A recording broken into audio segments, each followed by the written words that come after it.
어제 있었던 한미 정상회담, 네, 그 의미 짚어보겠습니다. 정세현 전 통일부 장관님 전화 연결됐습니다. 안녕하세요, 가치원 장관님. 예, 안녕하세요. 자, 요즘 이렇게 저희 섭외에 잘 응해주셔서 대단히 감사합니다. 섭외 잘 응하지 않으면 까칠하고 자꾸 그러니까.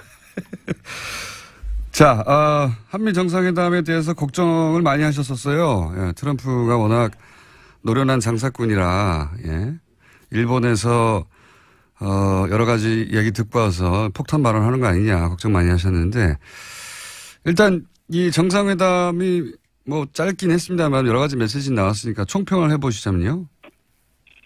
정상회담 뭐 시간이 짧은 걸 가지고 시비를 거는 당도 있기는 있대요. 근데 예.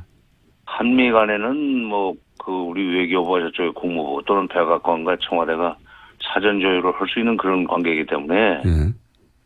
사전 조율을 할 수 있는 관계이기 때문에 정상이 같이 만나서 얘기하는 시간이 꼭 길지 않아도 괜찮습니다. 미리 다 조율됐다. 예. 그렇죠. 시간은 중요한 게 아니었고. 예. 시간이 중요한 건 아니에요. 남북 정상은 좀 달라요. 완전히 그건 정상이 직접 그 협상을 해야 되니까. 근데 이번에 총평을 한다면은 절반의 성공 이상은 좀 된 것 같아요. 아, 그렇게 보십니까? 예.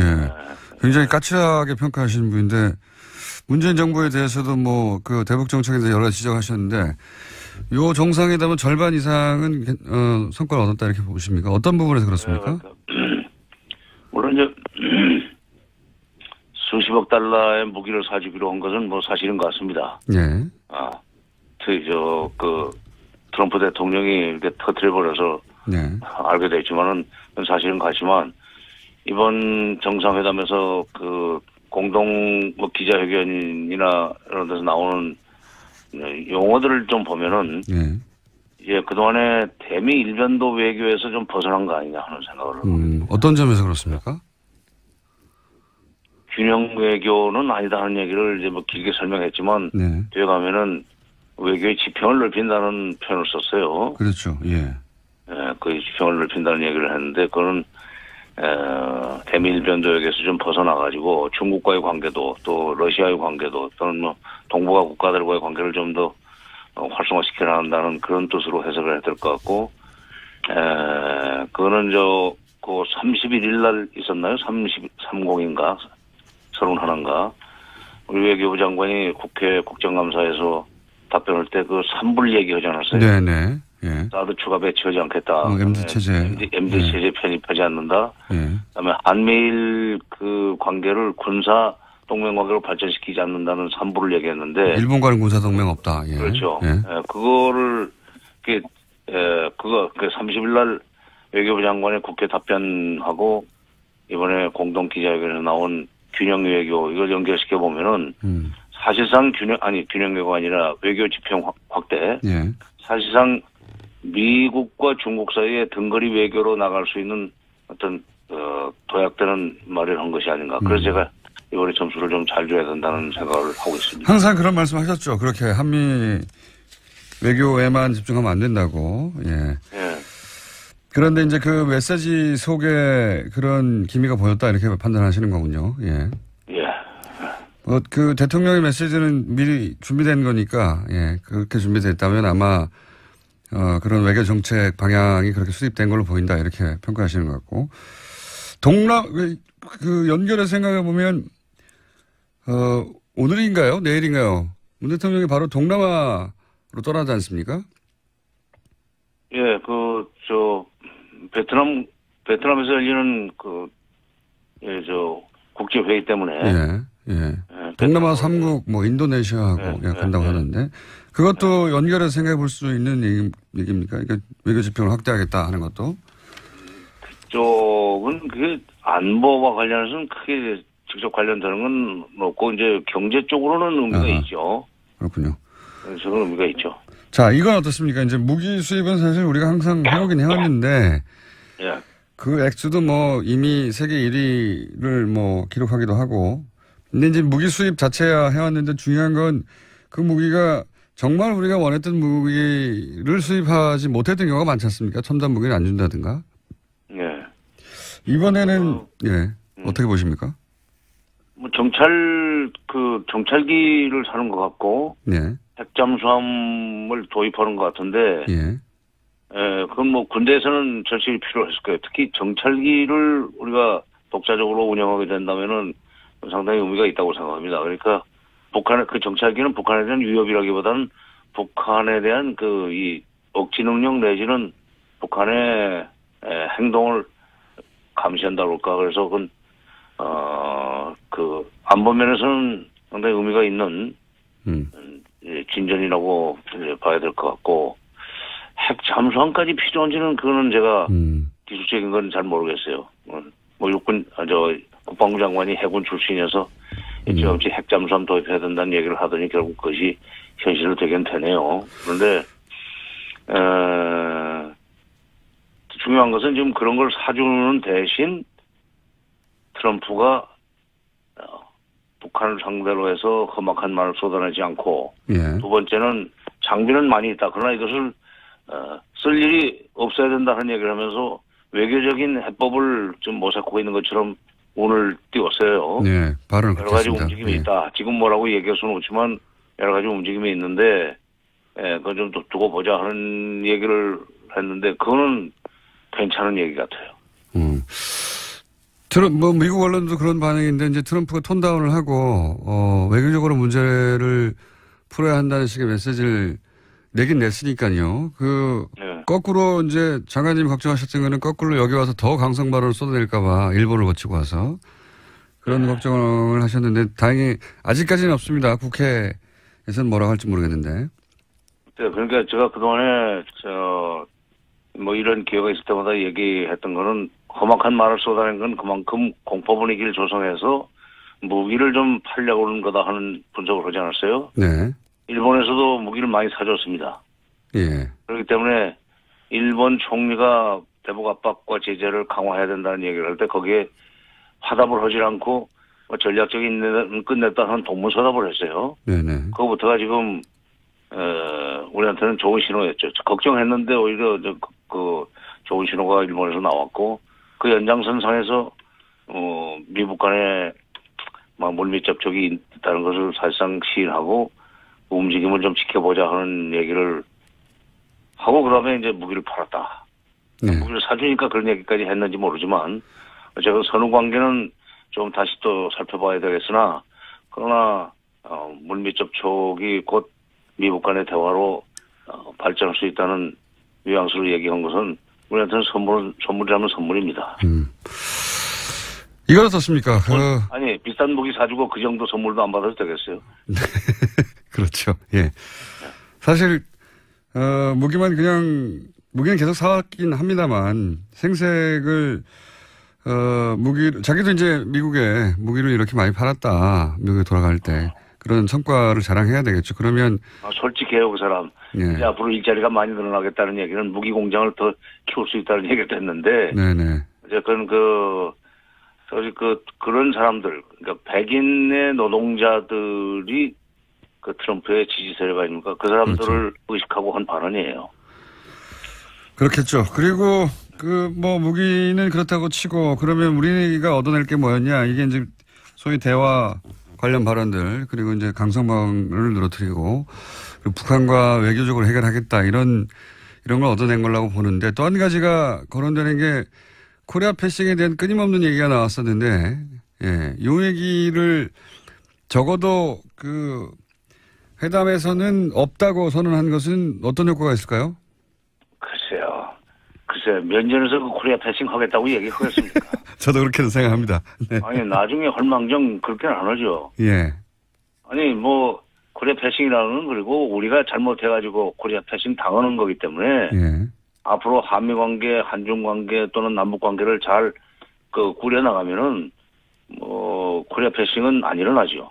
그러니까 코리아 패싱은 우리 하기 나름입니다. 예. 그리고 이제 우리를 제끼고, 할 수만은 없어요. 우리가 잘 감시를 하고 남북 관계를 잘 관리해 나가면은 코리아 패싱은 안 일어나죠.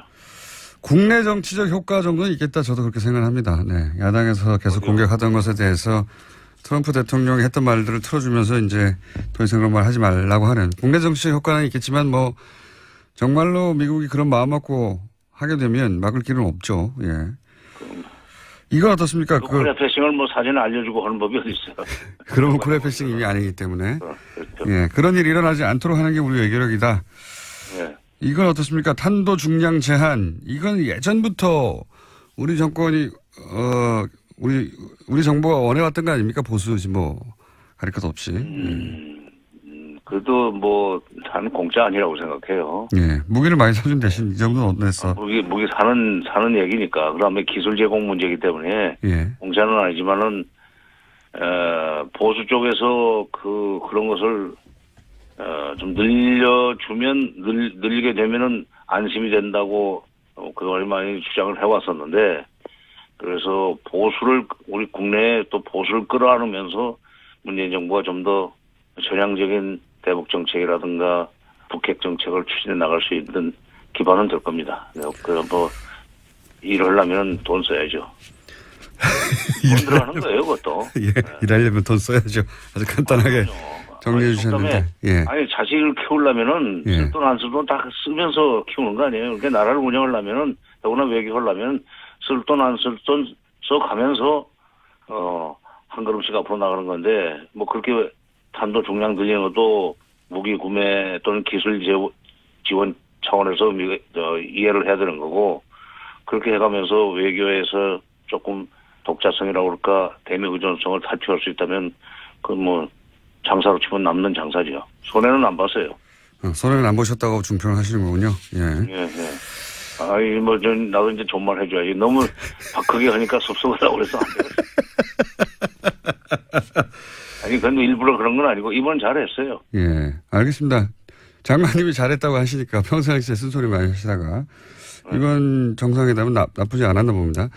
마지막으로 한 가지만 더 여쭤보면, 지금 이제 뭐 북한과 우리 정부도 비공식 접촉이 있었다고 하고 지금 미국도 접촉이 있다고 얘기하고 있는데 이 물꼬가 언제쯤 트일까요? 어떻게 보십니까? 그동안 오랜 경험으로 보실 때. 그래서 이제 그 미중 정상회담까지 지켜보고 나서 전망을 해야 되겠지만 예. 아마도 이 평창 올림픽 문제를 가지고 남북이 좀 만나야 될 거예요. 평창. 예. 그러면 2월이지만 그 사전 준비하려면 얼마 시간이 없습니다. 네네. 특히 처음에 문재인 대통령은 좀 단일팀을 구성하자는 얘기를 했지만 그건 현실적으로 조금 어려울 거예요. 선수들이 별로 안 좋아합니다. 단일팀은. 네. 자기가 나갈 수 있는 찬스가 그만큼 줄어드니까. 그러나 분산 개최 내용상 분산 개최고 공동 개최는 가능할 거예요. 그래서 제가 저희 얘기는 건네볼 수 있지 않는 그 생각을 하고 있는 것이 뭐냐면 지금 김정은 시대에 돌아서 김정은이 작심을 하고 개발한 것이 마식령 스키장입니다. 아하. 예. 그 비행장도 만들었어요. 갈마 비행장이라고 원산 쪽이죠. 그러니까 우리가 그 평창 올림픽을 위해서 뭐 용평 쪽에다 스키장을 크게 건설한 것은 아깝지는 하지만 예. 그쪽에서 경기 일부를 하는 식으로 해서 공동 개최 형식으로 오면은 북한이 상당히 매력적으로 생각하고 대화를 시작할 수 있지 않겠는가. 그래서 그걸로 화두를 열어놓고 그다음에 설계기 이산가족 상봉을 위한 적자회담은 다시 한번 건네볼 필요가 있지 않나 하는 생각이 드네요. 알겠습니다. 오늘 여기까지 듣겠고요. 예. 평창 올림픽을 잘 활용해야 된다는 얘기는 다시 한번 저희가 연결해서 자세히 들어보도록 하겠습니다. 오늘은 여기까지 하겠습니다. 감사합니다. 예. 지금까지 정세현 전 통일부 장관이었습니다. 표현을 썼어요. 그렇죠. 예. 그 주평을 넓힌다는 얘기를 했는데 그거는 대미일변도역에서 좀 벗어나가지고 중국과의 관계도 또 러시아의 관계도 또는 뭐 동북아 국가들과의 관계를 좀 더 활성화시켜 나간다는 그런 뜻으로 해석을 해야 될 것 같고 그거는 그 31일 날 있었나요? 30인가 31인가 우리 외교부 장관이 국회 국정감사에서 답변할 때 그 3불 얘기하지 않았어요? 네네. 예. 사드 추가 배치하지 않겠다. MD 체제. MD 체제 편입하지 않는다. 예. 그다음에 한미일 그 관계를 군사 동맹관계로 발전시키지 않는다는 삼부를 얘기했는데. 일본과는 군사동맹 없다. 예. 그렇죠. 예. 그거를, 그거, 30일 날 외교부 장관의 국회 답변하고 이번에 공동 기자회견에 나온 균형 외교, 이걸 연결시켜 보면은 사실상 균형 외교가 아니라 외교 지평 확대. 예. 사실상 미국과 중국 사이에 등거리 외교로 나갈 수 있는 어떤 도약되는 말을 한 것이 아닌가. 그래서 제가 이번에 점수를 좀 잘 줘야 된다는 생각을 하고 있습니다. 항상 그런 말씀 하셨죠. 그렇게 한미 외교에만 집중 수입하지 못했던 경우가 많지 않습니까? 첨단 무기를 안 준다든가. 예. 이번에는 어떻게 보십니까?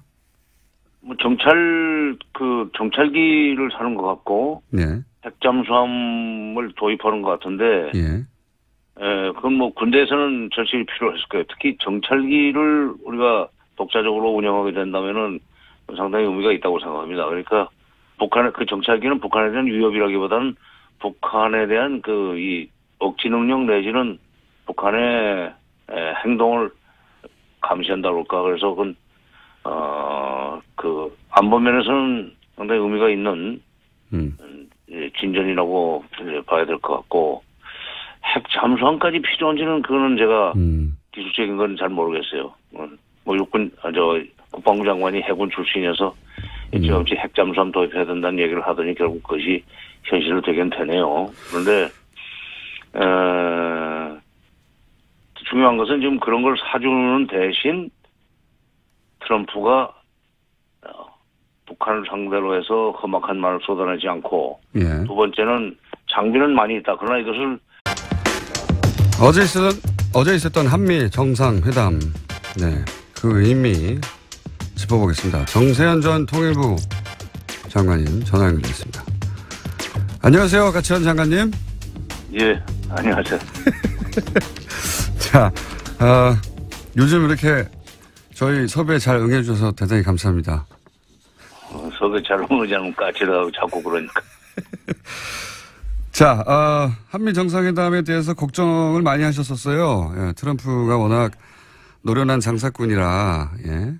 일본에서, 여러 가지 얘기 듣고 와서 폭탄 발언하는 거 아니냐 걱정 많이 하셨는데, 일단 이 정상회담이 뭐 짧긴 했습니다만 여러 가지 메시지 나왔으니까 총평을 해보시자면요. 정상회담 뭐 시간이 짧은 걸 가지고 시비를 거는 당도 있긴 있대요. 근데 예. 한미 간에는 우리 외교부와 저쪽의 국무부 또는 백악관과 청와대가 사전 조율을 할 수 있는 그런 관계이기 때문에, 사전 조율을 할 수 있는 관계이기 때문에 정상이 같이 만나서 얘기하는 시간이 꼭 길지 않아도 괜찮습니다. 미리 다 조율됐다. 예. 그렇죠. 시간은 중요한 게 아니었고, 예. 시간이 중요한 건 아니에요. 남북 정상은 좀 달라요. 완전히 그건 정상이 직접 협상을 해야 되니까. 근데 이번에 총평을 한다면은 절반의 성공 이상은 좀 된 것 같아요. 아, 그렇게 보십니까? 예. 굉장히 까칠하게 평가하시는 분인데 문재인 정부에 대해서도 대북 정책에 대해서 여러 가지 지적하셨는데 요 정상회담은 절반 이상은 성과를 얻었다 이렇게 보십니까? 어떤 부분에서 그렇습니까? 물론 이제 수십억 달러의 무기를 사주기로 한 것은 사실인 것 같습니다. 예. 트럼프 대통령이 이렇게 터뜨려버려서 알게 됐지만은 사실은 같지만 이번 정상회담에서 공동 기자회견이나 이런 데서 나오는 용어들을 좀 보면은 그동안에 대미 일변도 외교에서 좀 벗어난 거 아니냐 하는 생각을 합니다. 어떤 점에서 그렇습니까? 균형 외교는 아니다 하는 얘기를 이제 길게 설명했지만 뒤에 가면은 외교의 지평을 넓힌다는 그럼 안 된다고. 예. 그런데 이제 그 메시지 속에 그런 기미가 보였다 이렇게 판단하시는 거군요. 예. 그 대통령의 메시지는 미리 준비된 거니까, 그렇게 준비됐다면 아마, 그런 외교 정책 방향이 그렇게 수립된 걸로 보인다 이렇게 평가하시는 것 같고. 연결해서 생각해 보면, 오늘인가요? 내일인가요? 문 대통령이 바로 동남아로 떠나지 않습니까? 예, 베트남에서 열리는 국제회의 때문에 예. 동남아 3국, 뭐, 인도네시아하고 간다고 하는데, 그것도 연결해서 생각해 볼 수 있는 얘기입니까? 그러니까 외교 지평을 확대하겠다 하는 것도? 그쪽은 그게 안보와 관련해서는 크게 직접 관련되는 건 없고, 이제 경제 쪽으로는 의미가 있죠. 그렇군요. 저는 의미가 있죠. 자, 이건 어떻습니까? 이제 무기 수입은 사실 우리가 항상 해오긴 해왔는데, 예. 그 액수도 뭐 이미 세계 1위를 뭐 기록하기도 하고, 근데 이제 무기 수입 자체야 해왔는데 중요한 건 그 무기가 정말 우리가 원했던 무기를